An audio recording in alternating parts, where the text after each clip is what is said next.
right? So we have to go somewhere a little bit different. So I wanted to talk about kind of the changing retail map and where we're seeing things shift. So I think there was a lot of expectation around, whether are the suburbs rising, or is urban shopping center rising? What about high streets?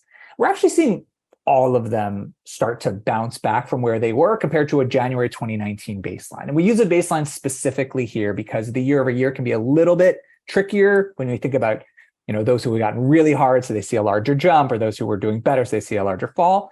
But we see people starting to, all of these different elements starting to go back close to where they were in a very similar way, which tells us that this wider retail recovery is happening for wider retail, not just one specific group. It's not just the suburbs that are recovering, it's this wider recovery. The other element that I think is important is the shift of like where we're seeing retail hubs perform. So places like, New York might see visits down. San Jose, San Francisco have talked about quite a bit. Even Miami seeing visits down. But it's because they're spreading to new places. So areas like Tampa are seeing visits up. We've seen Montana. We talked about like areas in the outskirts and like the suburbs, those towns over Raleigh, North Carolina, Austin, Texas.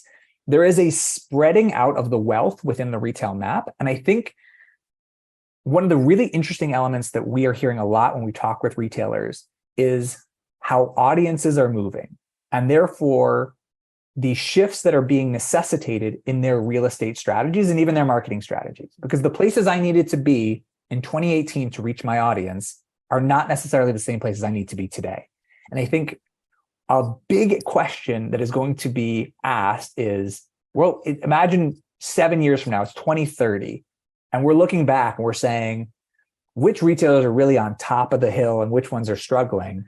I think a lot of that decision is going to be dictated by who had their finger on the pulse of where their audience was and now is, and who was able to move quickly.